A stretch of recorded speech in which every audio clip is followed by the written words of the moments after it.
Hello મારા વહાલા વહાલા વિદ્યાર્થી મિત્રો, કેમ છો? મજામાં? મારું નામ છે ફાલ્ગુન આદ્રોજા, હું રાજકોટથી છું અને તમે જોઈ રહ્યા છો ફિઝિક્સ વિથ ફાલ્ગુન સર. અને વહાલા વિદ્યાર્થી મિત્રો, આજથી આપણે શરૂ કરવા જઈ રહ્યા છીએ ધોરણ 11 ફિઝિક્સ ચેપ્ટર નંબર 7 કણોના તંત્રો અને ચાક ગતિનું સ્વાધ્યાય. ઓકે, તો શરતો તમને બધાને ખબર જ હશે હવે કે જ્યારે આપણે સ્વાધ્યાયના દાખલા ગણીએ છીએ ત્યારે તમારી પાસે ટેક્સ્ટ બુક હોવી જોઈએ, કેલ્ક્યુલેટર હોવું જોઈએ, બુક હોવી જોઈએ, પેન હોવી જોઈએ અને જ્યાં પણ લોગ બુક ની જરૂર પડે તો લોગ બુક પણ સાથે રાખવી, જ્યાં જરૂર પડે ત્યાં જોઈ લેશું આપણે. બરાબર છે? બરાબર. ઓકે, તો ટેક્સ્ટ બુક રેડી, બધું રેડી કરી નાખો. ચાલો, થઈ ગયું? ચાલો, તો હવે આપણે શરૂ કરીએ છીએ સ્વાધ્યાયના પહેલા પ્રશ્નની સાથે. સ્વાધ્યાયનો 7.1 માં નંબરનો પ્રશ્ન. ચાલો, રકમ વાંચીએ. શું કહે છે? એક સમાન દળ ઘનતા ધરાવતા પેલું એક ગોળો, પછી બીજું નળાકાર, પછી રિંગ અને ચોથું સમઘનના આ દરેક પદાર્થના દ્રવ્યમાન કેન્દ્રનું સ્થાન જણાવો. શું પદાર્થનું દ્રવ્યમાન કેન્દ્ર પદાર્થની અંદરના ભાગમાં જ હોય તે જરૂરી છે? આવો પ્રશ્ન પૂછ્યો છે. હવે પેલા આપણે આકાર લખતા જઈએ. બરાબર. પેલો છે ગોળા માટે, બરાબર, બીજો છે નળાકાર માટે અને ત્રીજું છે રિંગ માટે, ચોથું છે સમઘન. બરાબર. હવે અને બધાની દળ ઘનતા સમાન છે, સમાન દળ ઘનતા છે. બરાબર. આપણને રકમમાં આપ્યું છે સમાન દળ ઘનતા. સાવ સિમ્પલ અને સાવ સહેલા પ્રશ્નથી શરૂઆત થાય છે.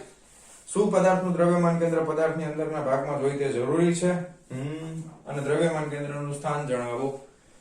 ઓકે, હવે તમને ખબર છે ગોળો હોય, ગોળો, હવે ઘન નક્કર ગોળો હોય અથવા પોલો ગોળો હોય, ગોળાનું દ્રવ્યમાન કેન્દ્ર ક્યાં હોય? એના ગોળાના મધ્ય બિંદુ ઉપર હોય. ક્યાં હોય? તો કે ગોળાના મધ્ય બિંદુ ઉપર હશે. એને એનું ભૌમિતિક કેન્દ્ર પણ કહેવાય. ઓકે, તો ફટાફટ એકવાર ધારો કે આ ગોળો છે, તો આ ગોળાનું દ્રવ્યમાન કેન્દ્ર ક્યાં હોય? વર્તુળ નથી, ગોળો છે, એટલે આવી રીતે કરીએ ને એટલે ખબર પડે ગોળો છે. એનું દ્રવ્યમાન ક્યાં હશે? એના કેન્દ્ર ઉપર હશે. આ રીતે. તો જો આ નક્કર ગોળો હોય, કેવો નક્કર ગોળો હોય, તો દ્રવ્યમાન ગોળાની અંદર હશે. દ્રવ્યમાન કેન્દ્ર ક્યાં હશે? ગોળાની અંદર, તેના કેન્દ્ર પર હશે. અને જ્યાં દ્રવ્યમાન કેન્દ્ર આવેલું છે ત્યાં જ દળ પણ આવેલું હશે. દ્રવ્યમાન કેન્દ્ર એટલે ગોળાની અંદરના ભાગમાં હશે, જ્યાં દળ રહેલું છે. ઓકે, પછી રિંગ ની વાત કરવામાં આવે તો હવે રિંગ માટે તમને ખબર છે, રિંગ આ રીતની હોય. ઓકે, હવે રિંગ ફટાફટ ટૂંકમાં દોરું છું. આ રીતની રિંગ હોય ધારો કે, તો આ રિંગ નું દ્રવ્યમાન કેન્દ્ર છે અહીંયા ક્યાંક હોય, પણ દ્રવ્યમાન કેન્દ્ર છે રિંગની ક્યાં છે? તો કે રિંગની બહાર છે. હવે ઓછા, પેલા બીજું રહી ગયું પણ ત્રીજું કરી નાખી, કઈ વાંધો નહીં. દ્રવ્યમાન કેન્દ્ર ક્યાં છે? તો કે રિંગની બહારના ભાગમાં છે. અને હોય ક્યાં? તો કે એના ભૌમિતિક કેન્દ્ર ઉપર, એટલે કે એનું જે ભૌમિતિક કેન્દ્ર કયો અથવા તો એનું રિંગનું મધ્ય બિંદુ તમે કહી શકો, અથવા તો એનું ભૌમિતિક કેન્દ્ર પણ કહેવાય. ઓકે, ચાલો, પછી નળાકારમાં કીધું નથી નક્કર નળાકાર છે કે પોલો નળાકાર. જો નક્કર નળાકાર હોય, નક્કર નળાકાર, તો નક્કર નળાકાર માટે ધારો કે આ નળાકારની અક્ષ છે.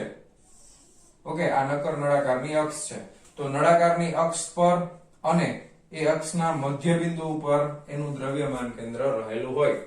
ઓકે, તો નળાકાર માટે પણ ક્યાં આવેલું હશે? તો કે અંદર તરફ હશે. અને એની ક્યાં હશે? તો કે અક્ષ પર હશે અને અક્ષના મધ્ય બિંદુ પર હશે. રેડી? ઓકે, પછી સમઘન ની વાત કરવામાં આવે. આ રિંગ છે, રિંગ, અને હવે આપણે વાત કરશું સમઘનની. તો સમઘન તમને બધાને ખ્યાલ છે, આકૃતિ ખબર જ છે ને. સમઘન એટલે બોક્સ, ખોખું. ઓકે, હવે સમઘન એટલે આ રીતનું. હવે આ નક્કર સમઘન છે, અંદર ભરેલું છે, તો એના વિકર્ણ હોય. ધારો કે અંદરના વિકર્ણ એટલે આ રીતના એક વિકર્ણ થશે. બરાબર. પછી આને આની હારે જોડી દે એટલે બીજો વિકર્ણ થશે. પછી આને આની હારે જોડી દે એટલે ત્રીજો વિકર્ણ થશે. પછી આને આની હારે એટલે અહીંયા જશે. તો બધા વિકર્ણનું જ્યાં છેદન બિંદુ મળે ત્યાં આગળ શું હોય? તો કે દ્રવ્યમાન કેન્દ્ર હોય. તો આના માટે પણ સમઘનની ક્યાં હશે? તો કે અંદરના ભાગમાં હશે. અને કઈ જગ્યા ઉપર આવેલું હશે? તો કે વિકર્ણોના, બધા જ વિકર્ણોના છેદન બિંદુ પાસે. ઓકે, રહેલું હશે. હવે પ્રશ્નમાં હજી એમ કીધું છે કે, શું કીધું હતું પાછળ? કે શું પદાર્થનું દ્રવ્યમાન કેન્દ્ર પદાર્થની અંદરના ભાગમાં જ હોય તે જરૂરી છે? તો કે ના, રિંગમાં અહીંયા આગળ તમે જુઓ પદાર્થની બહારના ભાગમાં છે. પછી ધારો કે આ નક્કર ગોળાની બદલે પોલો ગોળો આપેલો હોય તો અહીંયા આગળ નક્કર નળાકારની બદલે પોલો નળાકાર હોય તો એ ક્યાં હશે? તો કે એ પદાર્થની બહારના ભાગમાં કહેવાય. બરાબર, કારણ કે એની સપાટી ઉપર તો ક્યાંય નથી, બહારના ભાગમાં હશે. ફૂટબોલનો દડો હોય તો એનું દ્રવ્યમાન કેન્દ્ર સેન્ટરમાં હોય, પણ અહીંયા ફૂટબોલનું કોઈ મટીરીયલ હોય નહીં. પોલા નળાકારમાં પણ શું હોય? તો કે નળાકારનું મટીરીયલ તો બીજી જગ્યાએ છે, પણ દ્રવ્યમાન કેન્દ્ર જ્યાં આવેલું હશે ત્યાં કોઈ મટીરીયલ રહેલું નહીં હોય. ઓકે, તો સાવ એકદમ સિમ્પલ પ્રશ્ન છે. લખી નાખો ફટાફટ 7.1 માં નંબરનો. ચાલો જવા દઉં છું. લખી નાખજો વિડીયો પોઝ કરીને. ચાલો જવા દઉં છું. ચાલો વિદ્યાર્થી મિત્રો, હવે આપણે જોશું સ્વાધ્યાયનો 7.2 નંબરનો પ્રશ્ન. શું કહે છે?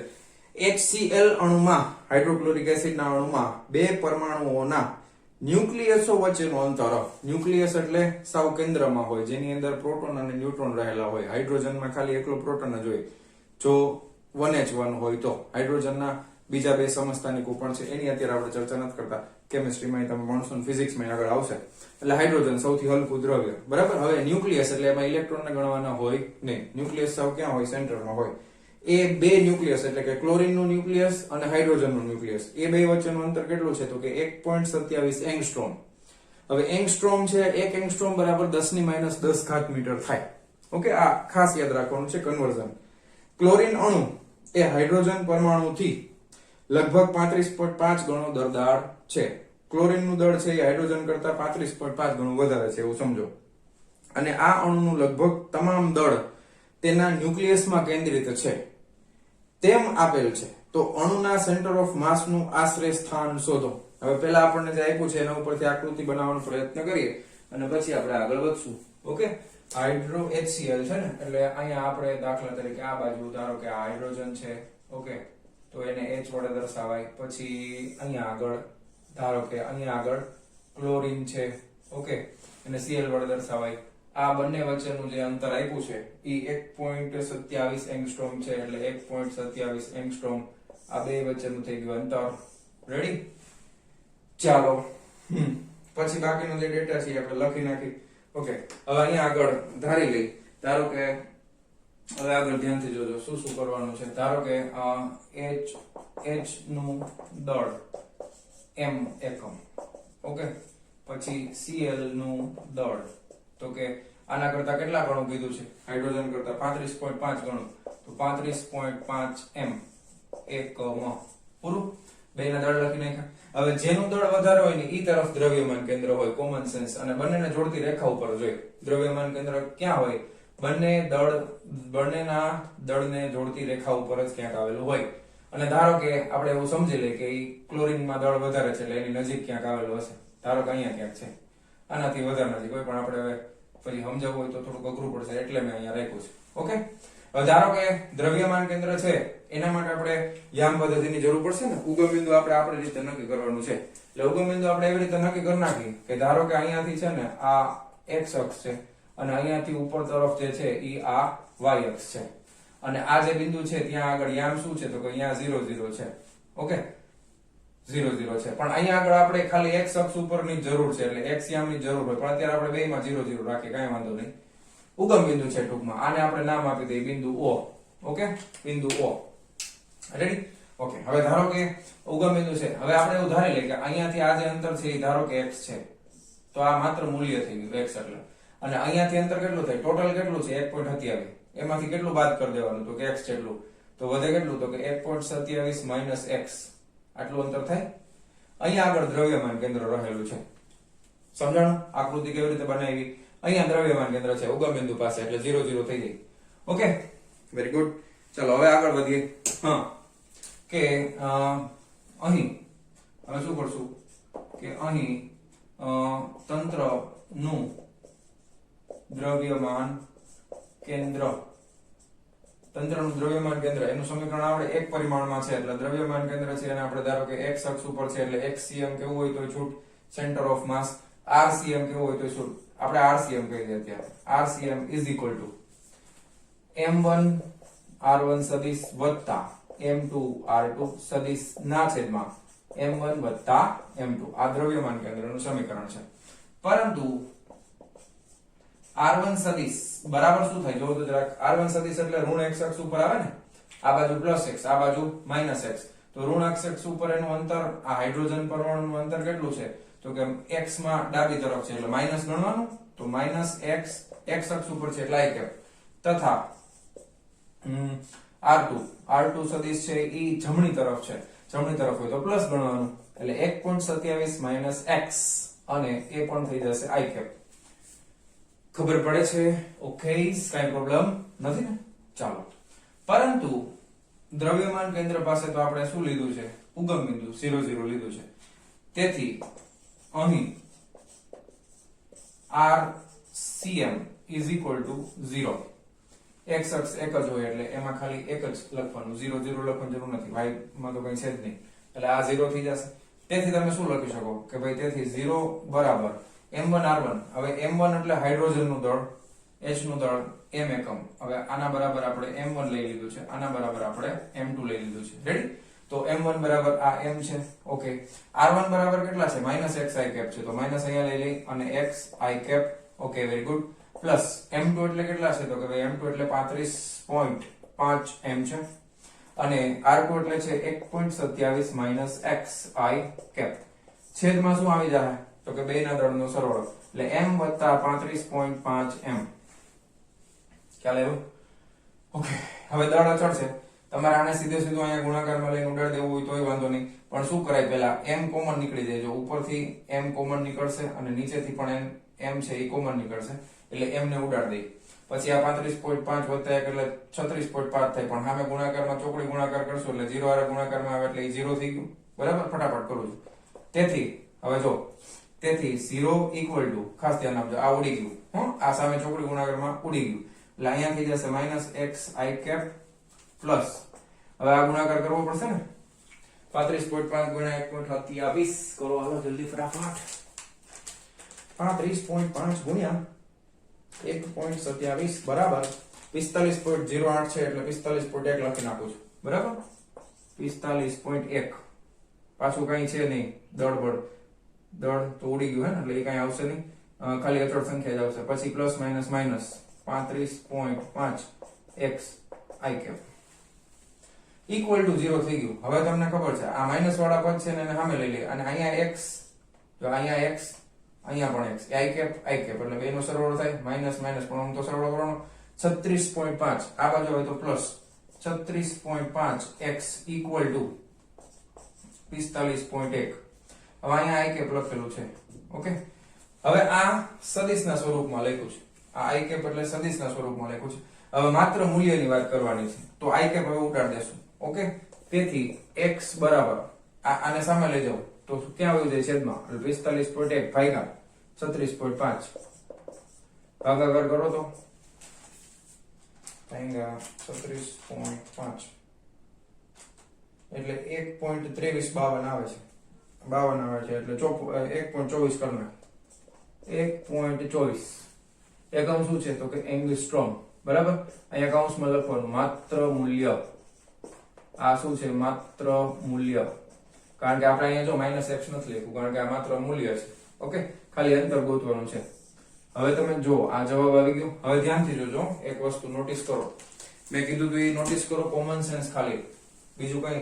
કોમન સેન્સ વાપરવી જરૂરી છે, ભલે દાખલો ગણવામાં કે જરૂર નહીં પડે પણ કોમન સેન્સ આપણને ખ્યાલ જ હોવો જોઈએ કે ક્લોરીનનું દળ વધારે તો અહીંથી નજીક હોવું જોઈએ. તો હવે અહીંયા જવાબમાં એમ લખવાનું કે હાઇડ્રોજન ના ન્યુક્લિયસ થી દ્રવ્યમાન કેન્દ્ર 1.24 એંગસ્ટ્રોમ જેટલું દૂર છે. લખી દઉં, વળી તમે નહીં લખો. ઓકે, હાઇડ્રોજન પરમાણુના ન્યુક્લિયસથી દ્રવ્યમાન કેન્દ્ર 1.24 એંગસ્ટ્રોમ જેટલું દૂર છે. લખી નાખજો, આળસ નહીં કરવાની. અમુક આટલું તો લખવું પડે, પછી હાવ એમને તમે પછી ઘણા લોકો તો શું કરે ખબર, આવું ઈ ન લખે, આનું દળ એમ બને. હવે શિક્ષક અમે પેપર ચેક કરી શું ખબર પડે અમને?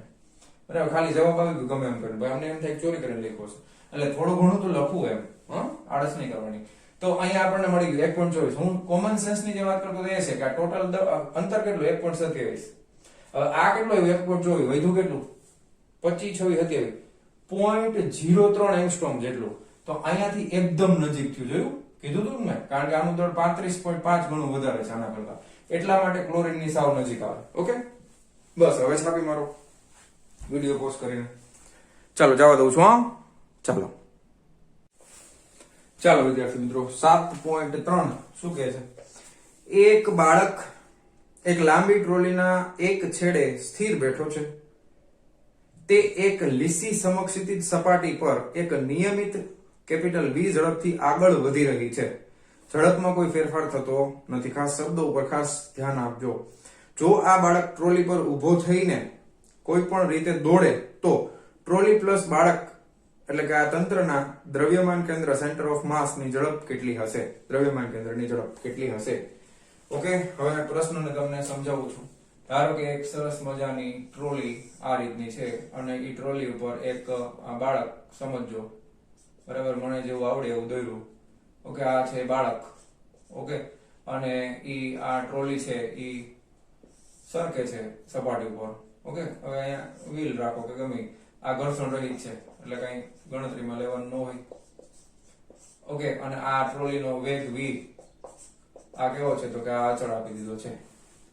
હવે પેલા બાળક અહીં ઊભું હતું એક છેડે, પછી આ બાળક છે ને દોડાદોડી ચાલુ કરી, આમથી આમ આમથી આમ. પણ આ બાળક તો ટ્રોલીની અંદર છે, ટ્રોલીનો વેગ બદલાતો નથી. તો હવે ધ્યાન રાખજો, જવાબ કઈ રીતે આપણે લખશું કે અહીં બાળક ટ્રોલીની અંદર છે તથા ટ્રોલીનો વેગ બદલાતો નથી, અથવા તો અચળ છે એવું લખો, બદલાતો નથી. તેથી તંત્ર એટલે કે બાળક પ્લસ ટ્રોલી, તંત્ર પર કોઈ બાહ્ય બળ લાગતું નથી. ઓકે, તેથી તંત્ર પર કોઈ બાહ્ય બળ લાગતું નથી. તેથી તંત્રના CM એટલે કે દ્રવ્યમાન કેન્દ્ર પર બાળકની ગતિની કોઈ અસર થશે નહીં અને CM નો વેગ અચળ રહેશે, કારણ કે બાળકની ગતિ એ તંત્રનું આંતરિક બળ ગણાશે. ઓકે, આંતરિક બળ બાહ્ય બળ શૂન્ય હોય તો તંત્રનું આંતરિક બળ છે એ કુલ આંતરિક બળ છે એ કેવું થાય? શૂન્ય થશે. તો આંતરિક બળ ગણાશે જે અચળ હશે, અચળ રહેશે. તેથી પૂરું ખ્યાલ આવ્યો શું કહું છું? બાળક આ ટ્રોલિંગ ગમે એટલું રખડપટ્ટી કરે, વેગ તો બદલાતો નથી. જો વેગ બદલાય તો એનો મતલબ એમ કે કોઈ બાહ્ય બળની અસર થાય છે. અને આપણે ઓલરેડી આ ચેપ્ટરમાં ભણી ગયા કે જ્યાં સુધી આંતરિક બળની વાત આવે તો આંતરિક બળો પોતપોતાની એકબીજા કણોની અસરને નાબૂદ કરી દેતા હોય છે અને માત્ર બાહ્ય બળની અસરના લીધે જે કંઈ પણ થાય છે બધું બાહ્ય બળની અસરના લીધે થાય છે. બાહ્ય બળ ક્યારે કામ કરતું હોય તો કે વેગ બદલાય તો, પણ અહીંયા તો વેગ અચળ છે. તો બાળક ગમે એવી દોડાદોડી કરે છતાં પણ તંત્રના દ્રવ્યમાન કેન્દ્રનો વેગ અચળ જ રહેશે. કેટલો રહેશે તો કે v જેટલો રહેશે. વાર્તા છે. ઓકે, તો ફટાફટ લખી નાખો. ચાલો જવા દઉં છું. વિડીયો પોઝ કરીને ચાલો જવા દઉં છું. ચાલો, સ્વાધ્યાયનો 7.4 નંબરનો દાખલો શું કહે છે? પ્રશ્ન દર્શાવો કે સદિશો A અને સદિશ B થી બનેલા ત્રિકોણનું ક્ષેત્રફળ A ક્રોસ B ના મૂલ્યથી અડધું હોય છે. એટલે સદિશોનો ક્રોસ ગુણાકાર છે એના મૂલ્યથી અડધું હોય છે એવું દર્શાવવાનું છે. કાંઈ વાંધો નહીં, દર્શાવી દઈએ. તો ધારો કે આપણે ત્રિકોણ બનાવવું પડશે. એક સદિશ લઈ લેશું A. ધારો કે આ છે સદિશ A. ઓકે, તો આને આપણે કહી દઈએ સદિશ A અને અહીંયાથી એક બને છે એ બીજો છે, આ છે સદિશ B. ઓકે, હવે ધારો કે આને ઉગમ બિંદુ O નામ આપી દઈએ, આ બિંદુને A નામ આપી દઈએ. પછી ત્રિકોણ બનાવવું પડશે ને આપણે, તો આને ખાલી ડોટથી જોડી દઈએ, આને B નામ આપી દઈએ. હવે ત્રિકોણના ક્ષેત્રફળ માટે મારે શું જરૂર પડે તો કે આ રીતના મારે વેધની જરૂર પડે ને, જે અહીંયાથી 90 ડિગ્રીના ખૂણે હોય. અને આ વેધની ઊંચાઈ છે ધારો કે h. આ બંને સદિશો વચ્ચેનો ખૂણો છે ધારો કે થીટા. ખ્યાલ આવી ગયો? ઓકે, હવે અહીંયા આગળ A B O A B અને આ બિંદુને આપણે નામ આપી દઈએ C. ઓકે, ક્લિયર આટલું? ચલો સરસ, વેરી ગુડ. તો અહીં લખી શકાય કે અહીં ત્રિકોણ OAB નું ક્ષેત્રફળ બરાબર 1/2 પાયો ગુણ્યા વેધ. આ તમે સૂત્ર વર્ષોથી જાણો છો. તો 1/2 ગુણ્યા પાયો એટલે કેટલો થાય? તો કે OB સદિશ, પણ એનું મૂલ્ય લખવું પડે ને આપણે, ગુણ્યા વેધ એટલે શું થાય? તો કે h. ઓકે, પરંતુ ત્રિકોણ h ની કિંમત મારે જોઈએ છે ને, તો ત્રિકોણ OAC પરથી sin થીટા લખો. તો sin થીટા બરાબર, કારણ કે h ની કિંમત જોઈએ છે તો સામેની બાજુની જરૂર પડે, અને કર્ણ તમે જાણો છો એટલે લીધું. વળી કે એક સાઈડ cos કેમ નું લીધું? હવે આ ત્રિકોણમાં cos થીટા લ્યો તો આપણે OC થોડાક જાણીએ છીએ, ખબર પડે, એટલા માટે sin લેવું પડે. સામેની બાજુ છેદમાં કર્ણ, તો sin થીટા એટલે સામેની બાજુ h ના છેદમાં કર્ણ એટલે કે OA બરાબર. તો એ OA નું મૂલ્ય છે એટલે આપણે સદિશ b નું મૂલ્ય એટલે ખાલી b લખી નાખાય, ચાલે ને? b સદિશ નું મૂલ્ય માના અત્યારે આમ લખું બસ, અને આના બરાબર h/b એટલે બધું કાઈ વાંધો ન આવે. તેથી h ને કરતા બનાવો તો શું થઈ જાય? b sin theta. ઓકે, હવે લખો અહીંયા. તેથી 1/2 ગુણ્યા OB એટલે શું છે? OB નું મૂલ્ય છે એટલે સદિશ એનું મૂલ્ય એટલે a ગુણ્યા આ b, અને આ થઈ ગયું sin થીટા. ઓકે, હવે આ થઈ ગયું ત્રિકોણનું ક્ષેત્રફળ, ત્રિકોણ OAB નું ક્ષેત્રફળ. હવે આ ક્ષેત્રફળ છે એટલે આ 1/2. હવે આ આટલો ભાગ અલગ રાખો. જો આ શું છે? AB sin થીટા, બે સદિશનો ક્રોસ ગુણાકાર છે ને. AB sin થીટા શું છે? બે સદિશનો ક્રોસ ગુણાકાર. એટલે આ તમે સદિશ A ક્રોસ સદિશ B વડે દર્શાવી શકો છો. ખ્યાલ આવ્યો? AB sin થીટા એટલે A ક્રોસ B, સદિશ A અને સદિશ B નો ક્રોસ ગુણાકાર થાય. AB sin theta, sin theta આવશે એટલે ક્રોસ ગુણાકાર થશે. ખ્યાલ આવી ગયો? રેડી? ઓકે, તો આ રીતે આપણને ખબર પડે છે કે અહીંયા આગળ આ ક્ષેત્રફળ છે તો ત્રિકોણ OAB નું ક્ષેત્રફળ. ઓકે, તમે થોડું વ્યવસ્થિત લખજો. ત્રિકોણ OAB નું ક્ષેત્રફળ બરાબર 1/2 બંને સદિશોનો ક્રોસ ગુણાકાર. તો હવે આના ઉપરથી શું ખબર પડી કે બે સદિશનો ક્રોસ ગુણાકાર છે એ ત્રિકોણના ક્ષેત્રફળ કરતા બમણો હોય, કારણ કે આને મારે 2 વડે ગુણવું પડે છે. 2 ગુણ્યા ત્રિકોણ OAB નું ક્ષેત્રફળ જે સાબિત થઈ ગયું. આ દાખલો મેં તમને લગભગ આગળ કરાવેલો છે. ઓકે, ત્રિકોણ OAB નું ક્ષેત્રફળ કયા લેક્ચરમાં કરાવ્યો તો યાદ નથી, પણ કરાવેલો છે ટૂંકમાં મારી રીતે પ્રેક્ટિસમાં. રેડી? ચાલો ફટાફટ લખી નાખો વિડિયો પોઝ કરીને. ચાલો જવા દઉં છું. ચાલો વિદ્યાર્થી મિત્રો, હવે આપણે જોવાના છે સ્વાધ્યાયનો 7.5મા નંબરનો પ્રશ્ન. રકમ વાંચીએ. દર્શાવો કે સદિશ A ડોટ કૌંસમાં છે સદિશ B ક્રોસ C એ ત્રણ સદિશો A સદિશ, B સદિશ અને C સદિશ થી બનતા સમાંતર બાજુ ચતુષ્ફલકના કદના મૂલ્ય બરાબર હોય છે. આવું આપણે સાબિત કરવાનું છે. તો જે આપણે સાબિત કરવાનું છે પહેલા આપણે લખી નાખીએ કે આપણે આવું કંઈક સાબિત કરવાનું છે કે અહીંયા આગળ એક સદિશ છે, પછી એનો ડોટ ગુણાકાર છે, બીજા બે સદિશના ક્રોસ ગુણાકારની સાથે. હવે આ કોઈ પણ સદિશ હોઈ શકે. ખ્યાલ આવ્યો? હવે આનાથી બનતું ચતુષ્ફલક, હવે ઈ શું થાય પેલા ઈ સમજીએ. હવે તમને એમ થાય કે આમાં સર કેવી રીતે સદિશ લેવા અને દિશા કેવી રીતે લેવી, ચતુષ્ફલક એટલે શું? બધું સાવ સિમ્પલ છે. જો ધ્યાન આપો, તમે કોઈ પણ સદિશ તમે બનાવો આ રીતે. ધારો કે કોઈ પણ ત્રણ સદિશ તમે બનાવ્યા આવી રીતે. હવે કોઈ પણ ત્રણ સદિશ થી છે ને ચતુષ્ફલક બનાવી શકાય, બરાબર? એક્ઝેક્ટ એક 180 ના ખૂણે નહીં રાખીએ, પણ કઈક ખૂણા ઉપર, બધા ત્રણે એકબીજાથી અલગ અલગ ખૂણા ઉપર આપણે રાખશું આ રીતે.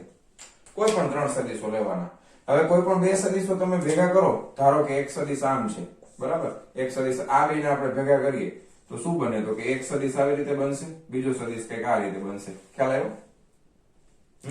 પેલા કન્સેપ્ટ ને સમજો, પછી દાખલો કરીએ છીએ. હવે આ બે સદિશને મેં ભેગા કર્યા એટલે એક પૂછની હારે જોડી દીધા. હવે આ બે થી શું બને? તો કે આને સમાંતર સદિશ અહીંયા બનાવવાનો અને આને સમાંતર સદિશ અહીંયા બનાવવાનો, એટલે આ રીતની કઈક રચના થાય. હવે આની પાસે શું છે? તો કે આની પાસે ક્ષેત્રફળ હોય કે નહીં? બરાબર ને? તો આના પાસે કઈક ક્ષેત્રફળ છે. હવે આ જે ત્રીજો સદિશ છે ને, એ આ ત્રીજો સદિશ અહીંયાથી કોઈ પણ ખૂણે તમે લઈ શકો, બરાબર? ધારો કે આ સદિશ આ રીતે આપણે આમ લીધેલો છે, આમ. હવે આ રીતે લીધેલો છે એટલે અહીંયાથી મારે શું કરવું પડે? આ સદિશમાંથી આ જે ક્ષેત્રફળ છે ને એને મારે વધારતું જવાનું, જાડું કરતું જવાનું. ક્યાં સુધી? તો કે અહીંયા સુધી જાડું બનાવી દેવાનું. એટલે એ આખે આખું એક બોક્સ જેવું બનશે. ખ્યાલ આવે તમને શું કહું છું? એક આખે આખું બોક્સ જેવું બનશે. હવે એ બોક્સ ગમે તે રીતનું હોય, સમઘન પણ હોઈ શકે, લંબઘન પણ હોઈ શકે, પછી આમ સમાંતર બાજુ આમ એ રીતનું પણ કોઈ પણ ટાઈપનું બોક્સ બની શકે છે. એટલે ટૂંકમાં એ એક આખે આખું કદ બનશે. ખ્યાલ આવે તમને? એ 3D માં તમે જોશો તો એ શું દેખાશે તમને? આખે આખું કદ દેખાશે અને એને જ નામ આપવામાં આવ્યું છે સમાંતર બાજુ ચતુષ્ફલક. બરાબર? એનો આકાર, કારણ કે આ સમાંતર બાજુ ચતુષ્ફલક શબ્દ લગભગ આપણે બહુ ન સાંભળ્યો હોય તો તમને કહી દઉં કે સમાંતર બાજુ ચતુષ્ફલક આવી રીતે બનશે. એટલે આપણે કોઈ 3 સદિશો લેવાના છે અને એ 3 સદિશોમાંથી આપણે સમાંતર બાજુ ચતુષ્ફલકની રચના કરવાના છે. ઓકે, ચાલો રેડી? હવે ધ્યાન આપજો, આપણે કેવી રીતે સદિશો પસંદ કરશું અને સમાંતર બાજુ ચતુષ્ફલક બનાવશું. હવે સદિશો લઈને ચતુષ્ફલક, હા, અને એક બીજી વસ્તુ કે કોઈ પણ સમાંતર બાજુ ચતુષ્કોણ હોય, ધારો કે આ રીતનું, તો આનું ક્ષેત્રફળ શું થાય બોલો તો? ધારો કે હું તમને આપી દઉં છું, ધારો કે આ લંબાઈ તમને ખબર છે, અહીંયાથી આ બાજુનું માપ તમને ખબર છે, તો આનું ક્ષેત્રફળ શું થાય? ધારો કે આ કોઈ પણ છે, ધારો કે આને આપણે બી નામ આપી દઈએ, બી ક્રોસ સી છે ને, તો આને આપણે બી નામ આપી દઈએ, આને આપણે સી નામ આપી દઈએ. ઓકે, આ લંબાઈ સી છે, આ લંબાઈ બી છે, તો આનું ક્ષેત્રફળ શું થાય? લંબચોરસ તો નથી. ચોરસનું તમને બધાને ખબર છે, લંબાઈ ગુણ્યા લંબાઈ એટલે લંબાઈનો વર્ગ ચોરસનું થાય. બરાબર? આ ચોરસનું છે. પછી લંબચોરસનું લંબાઈ ગુણ્યા પહોળાઈ LB થાય, આ લંબચોરસનું થાય. આ રીતનું સમાંતર બાજુ હોય તો શું કરવાનું? અહીંયાથી આપણે એક લંબ દોરીએ છીએ, યાદ છે? અને આને આપણે h નામ આપી દઈએ છીએ.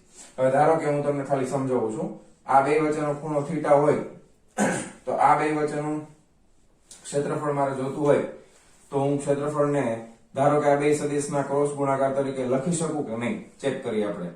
બી ક્રોસ સી કરી નાખીએ આપણે, ધારો કે.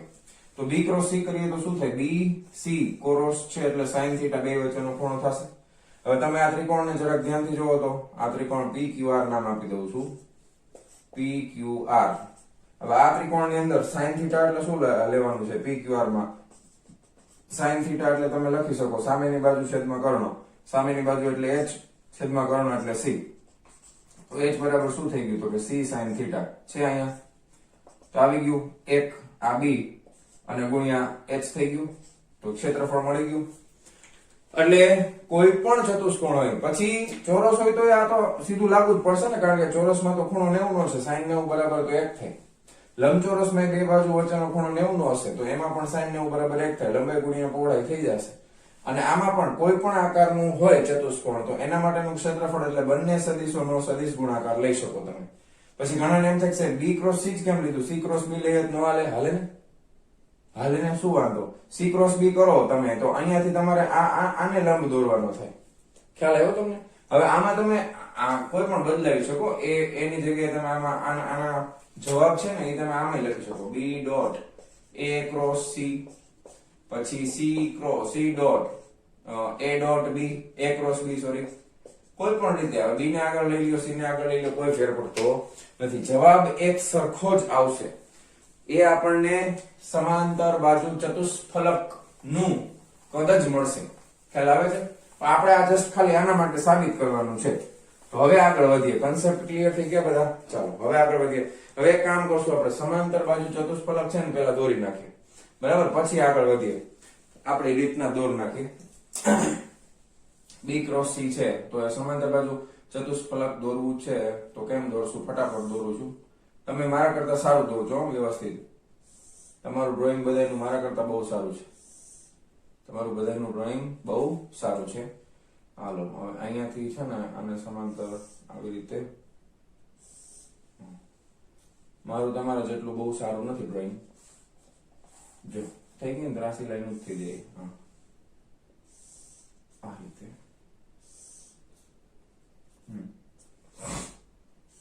આમ જોડી દઈ અને આમ જોડી દઈ. ઓકે ઓકે ઓકે, હવે હાલશે, બરાબર ને? તમે સમજી જાજો, વ્યવસ્થિત મસ્ત છે. આ ખોખું હોય ને એક બાજુ છે આમ દબાવી દીધું છે, એના જેવું છે. હવે અહીંયા બી ક્રોસ સી કરવું છે. હવે આપણે સદિશ આપણી રીતે નક્કી કરવાના છે, પણ બી ક્રોસ સી છે ને એટલે આમથી આમ કરીએ તો ઉપર પરિણામી સદિશ ઉપર આવે, એટલે ઉપર આવે એવી રીતે કરાય. એટલા માટે આને છે ને સદિશ બી લઈ લેવાય. પછી આને છે ને સદિશ c લઈ લેવાય એટલે b ક્રોસ c કરીએ એટલે પરિણામી સદિશ ઉપર આવશે અને આ ત્રીજું જે વધ્યું ને અહીંયાથી બધા ભેગા છે એટલે આ ઉગમ બિંદુ O થઈ ગયું અને ત્રીજું સદિશ છે એ છે સદિશ a બરાબર આવી રીતે છે હવે આ થઈ ગયું સમાંતર બાજુ ચતુષ્ફલક એટલે આના બધા બિંદુના નામ આપી દઈએ હવે ધારો કે અહીંયા a છે અહીંયા b છે અહીંયા c છે a b c પછી અહીંયા d છે પછી અહીંયા e છે પછી f છે અને આ g છે આ બધા બિંદુઓ અલગ અલગ બિંદુઓનું નામ આપી દીધા રેડી ઓકે હવે આપણે આવું સાબિત કરવાનું છે અને આના બરાબર શું થાય તો કે આના બરાબર થાય ચતુષ્ફલક નું કદ અને એને આપણે નામ આપી દઈશું કદ એટલે v ખ્યાલ આવ્યો રેડી હવે આગળ લખશું કોઈ વાંધો નથી ને તો લખતા જજો અહીં શું છે તો કે OA સદિશ બરાબર સદિશ b છે OA બરાબર સદિશ b છે પછી OC બરાબર સદિશ c છે તથા ત્રીજું શું છે તો કે ત્રીજું છે OE એના બરાબર છે સદિશ a ક્લિયર હવે આપણે બધું જાણીએ છીએ એટલે હવે આપણને વાંધો આવશે નહીં તો સૌથી પહેલા આપણે શું કરશું કે ચતુષ્કોણ OABC નું ક્ષેત્રફળ આકૃતિ પરથી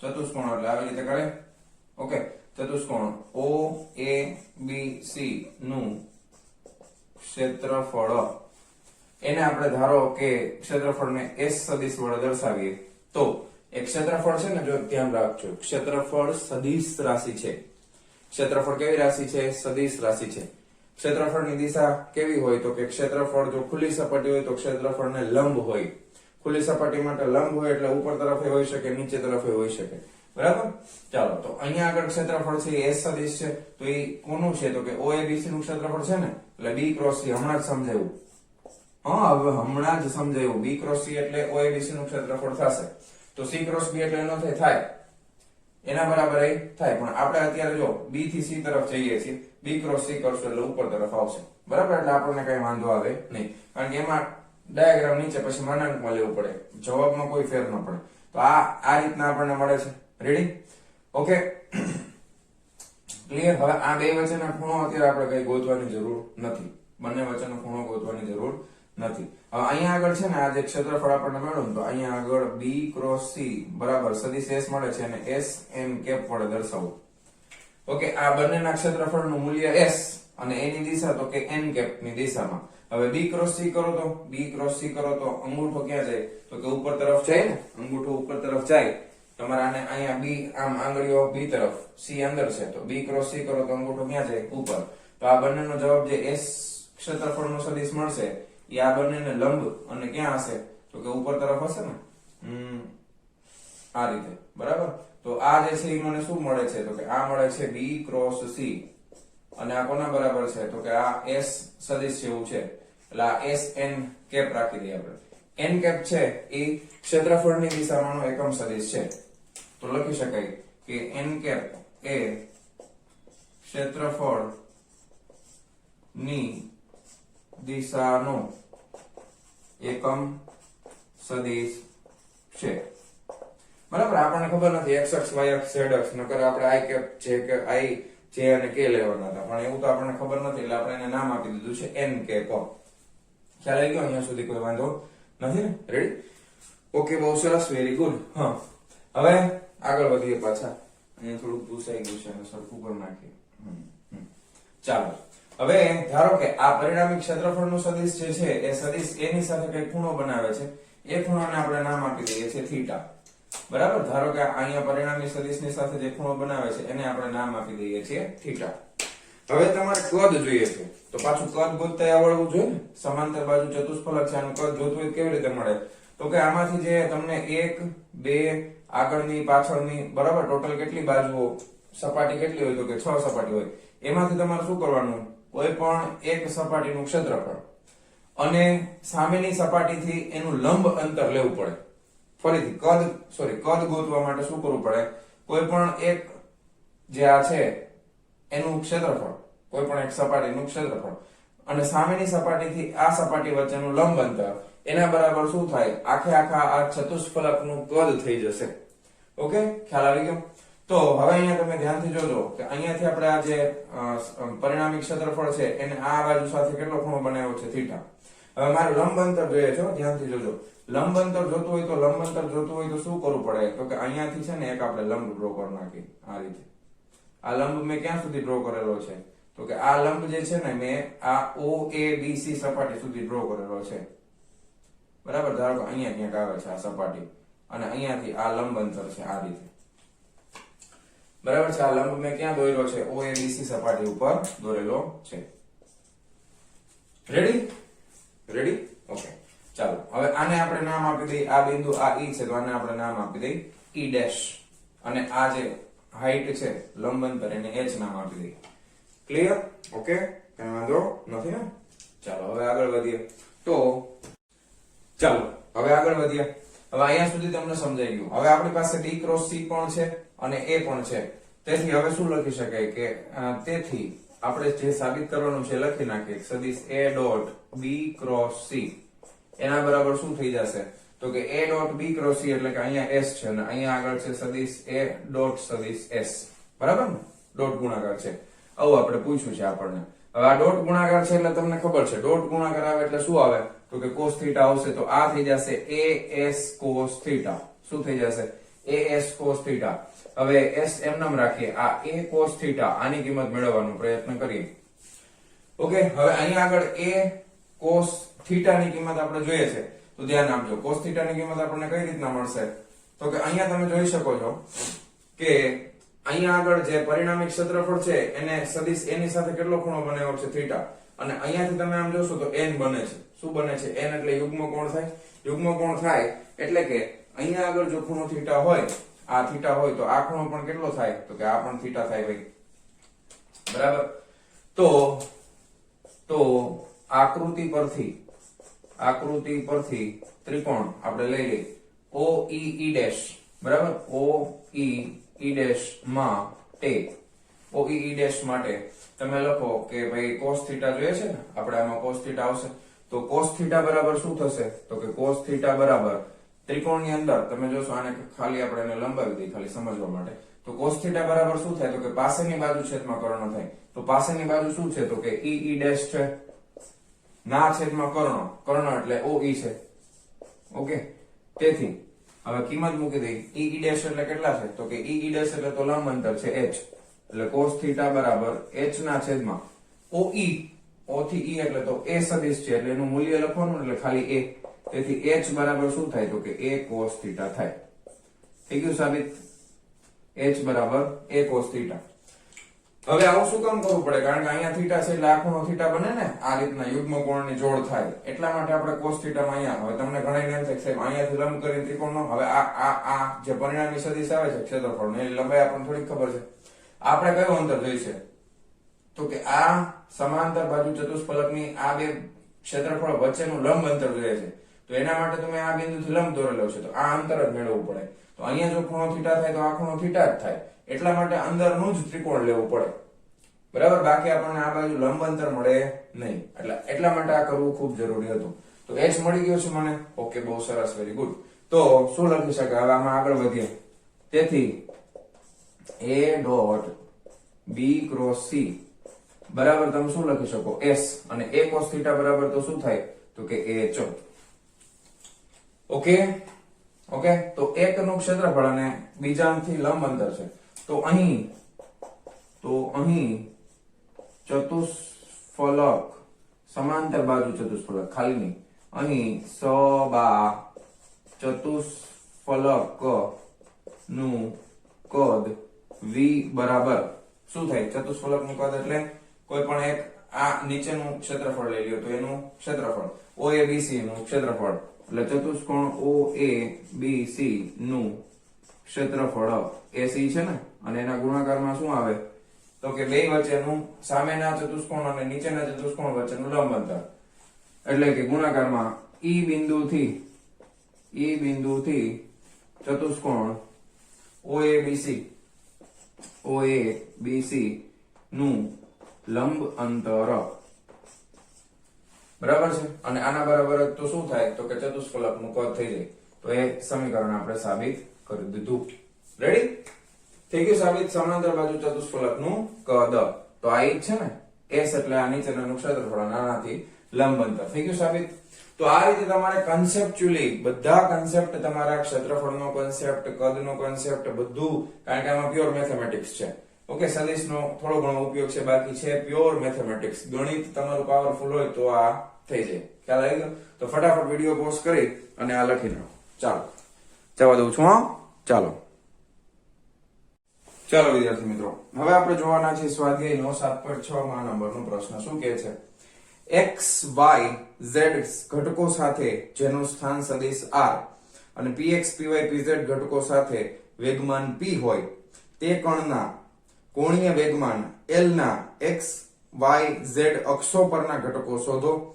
અને આપણે સાબિત કરવાનું છે કે જો કણ ફક્ત xy સમતલમાં જ ગતિ કરે તો કોણીય વેગમાનનો માત્ર z ઘટક જ હોય છે, એવું આપણે સાબિત કરવાનું છે. હવે સ્થાન સદિશ r ના ત્રણ ઘટકો છે ને, x y અને z. તો સ્થાન સદિશને કેવી રીતે લખાય? તો કે સ્થાન સદિશ r બરાબર x ઘટક x દિશામાં છે તો i કેપ પ્લસ y ઘટક y દિશામાં છે તો j કેપ પ્લસ z ઘટક z અક્ષ ઉપર છે તો k કેપ થાય સ્થાન સદિશ r. અને એવી રીતના p ના ત્રણ ઘટકો આપ્યા છે સદિશ p ના. એક છે px તો ઈ x દિશામાં હોય તો i કેપ પ્લસ બીજો છે py તો ઈ j કેપ પ્લસ ત્રીજો pz તો ઈ k કેપ થાય. ઓકે, હવે વેગમાન l ના x y અને z અક્ષ પરના ઘટક શોધો. હવે આ પરિણામી કોણીય વેગમાન l છે તો એના પણ l નો x અક્ષ પરનો ઘટક હશે એટલે lx i cap plus ly j cap plus lz k cap થાય. હવે આપણે ગોતવાનું છે, l ના ઘટકો લખવાના છે.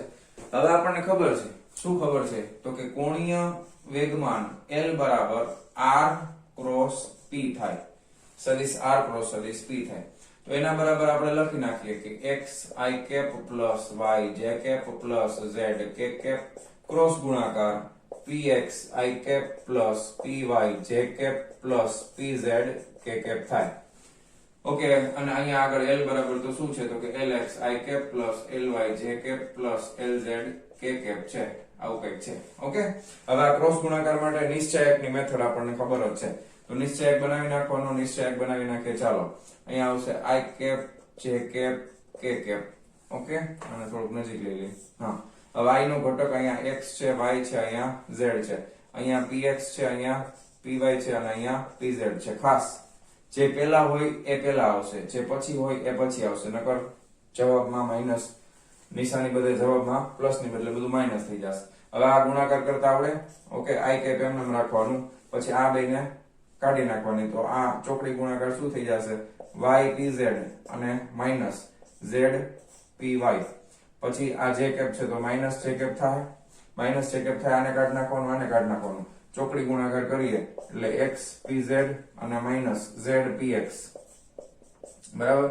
પછી પાછું ત્રીજામાં પ્લસ કરવાનું તો આ k કેપ પ્લસ કરીએ તો આ કાઢી નાખીએ x py minus y px. Okay, આવી રીતે મળશે. હવે આ મને શું મળ્યું? તો કે આ પહેલા પ્રશ્નનો જવાબ મળી ગયો. બરાબર. આના બરાબર શું થાય છે? આના બરાબર હવે જો અહીંયા lx i કેપ છે પ્લસ ly j કેપ છે તો આ માઈનસ અહીં નો હાલે, તો માઈનસ ને અંદર આપણે ઘુસાડી દેવાનું. માઈનસ ને અંદર ઘુસાડી દઈએ એટલે શું થશે? તો કે પહેલા આપણે i કેપ વાળું છે પદ i કેપ પછી લખશું એટલે y pz minus z py i cap. બરાબર. હવે સરખાવાની મજા આવે. અહીં માઈનસ ની બદલે પ્લસ છે કારણ કે અહીંયા પ્લસ છે એટલા માટે. તો આ માઈનસ ને અંદર જવા દઈએ તો આ પ્લસ થઈ જશે એટલે z px minus x pz આ j કેપ આ પ્લસ k કેપ હવે લાસ્ટમાં લખશું આપણે x py minus y px k cap. Ready? Okay, સરખાવી દીધા. લ્યો, થઈ ગયો. આ x અક્ષ નો ઘટક, આ y અક્ષ નો ઘટક, આ z અક્ષ પરનો ઘટક. રેડી? હવે પહેલા પ્રશ્નનો જવાબ આપણને મળી ગયો છે પહેલાનો. હવે બીજા પ્રશ્નનો જવાબ મેળવવાનો પ્રયત્ન કરીએ. બીજા પ્રશ્નમાં આપણને એમ કીધું છે કે જો કણ ફક્ત xy સમતલમાં ગતિ કરે. કયા સમતલમાં ગતિ કરે છે? xy સમતલમાં. હવે બીજામાં લખીએ છીએ કે જો કણ ફક્ત xy સમતલમાં જ ગતિ કરે, ઓકે, તો શું થાય? હવે ધ્યાન આપજો. ધારો કે હું આમ અહીંયા ડ્રો કરી નાખું છું પરસ્પર લંબ એવી ત્રણ અક્ષો, તો વધારે આઈડિયા આવશે x y અને z. હવે કણ છે એ માત્ર આ સમતલમાં ગતિ કરે છે, તો એના વેગના ઘટકો માત્ર xy સમતલમાં હોય, z સમતલ ઉપર કઈ હોય નહીં. તો એ કણનું સ્થાન છે તો એનો સ્થાન સદિશ z અક્ષ ઉપર કઈ ન હોય ને, તો પહેલા તો સ્થાન સદિશ માટે z બરાબર 0 થઈ જાય. તથા બીજું, હવે આના વેગના ઘટકો કણ ખાલી xy સમતલમાં ગતિ કરે છે, આમથી આમ ગમે ત્યાં ગતિ કરતા હોય, તો હવે એના માટે ખાલી વેગનો ઘટક છે એ ખાલી xy સમતલમાં જોઈએ ને, તો વેગનો ઘટક z અક્ષ પરનો 0 થાય. હવે વેગમાન, રેખીય વેગમાન p બરાબર mv થાય. હવે આ વેગનો ઘટક z અક્ષ પરનો 0 છે, તો pz બરાબર પણ શું થઈ જાય? 0 થઈ જાય. ખ્યાલ આવ્યો તમને? pz બરાબર શું થઈ જશે? 0 થઈ જશે. ઓકે, હવે આ કિંમત છે એ તમે આ સમીકરણમાં મૂકી દો. તેથી આને આપણે નામ આપી દઈએ સમીકરણ નંબર 1. તેથી સમીકરણ 1 પરથી તમે જો, અહીંયા z0 એટલે આ પદ ઉડી ગયું, અહીંયા z0 એટલે આ પદ ઉડી ગયું, આમાં ક્યાંય z આવે છે તો કે નથી આવતો. પછી pz0 એટલે આ પદ ઉડી ગયું, બરાબર, અહીંયા pz0 એટલે આ પદ ઉડી ગયું. ખ્યાલ આવ્યો? તો આ પેલામાં બે પદ ઉડી ગયા, બીજામાં બે પદ ઉડી ગયા. પરથી તમે લખી શકો કે ઇક્વલ ટુ આ 0 બરાબર i કેપ પ્લસ આ 0 j કેપ. આ 0 કદાચ ન લખો તો પણ વાંધો નહીં, સીધું આ લખી નાખો. એટલે xpy minus ypx k cap અને એના બરાબર પરિણામી જે આ થશે એ થશે, મળશે આપણને. એટલે માત્ર કયો ઘટક મળ્યો આપણને? ખાલી આપણને આ રીતના k કેપ z અક્ષની દિશાનો ઘટક મળે છે. ઓકે, આના ક્રોસ ગુણાકારનો કયો ઘટક મળે છે? માત્ર z અક્ષ પરનો. ખ્યાલ આવ્યો? તો જે આપણે સાબિત કરવાનું છે એ સાબિત થઈ જાય છે. રેડી? જે આપણે સાબિત કરવું હતું એ સાબિત થઈ ગયું. એટલે પછી તમારે હજી પાછું આ સ્ટેપ લખવું હોય તો એ લખી શકો. આના બરાબર આ લખી દેવાનું બસ. lx i cap plus ly j cap plus lz k cap હોય તો પરિણામી સદિશ ખાલી કયો મળે છે? xpy માઇનસ ypx આ k કેપ, જે સાબિત થાય છે. તો ફટાફટ છાપી મારો. ચાલો લખી નાખજો વિડીયો પોસ્ટ કરીને. ઓકે, તો મારા વહાલા વિદ્યાર્થી મિત્રો, આજનો આ લેક્ચર આપણે અહીંયા પૂરો કરીએ છીએ. મળીએ છીએ નેક્સ્ટ વિડીયો લેક્ચરમાં આના પછીના સ્વાધ્યાયના દાખલાઓની સાથે. ત્યાં સુધી આવજો.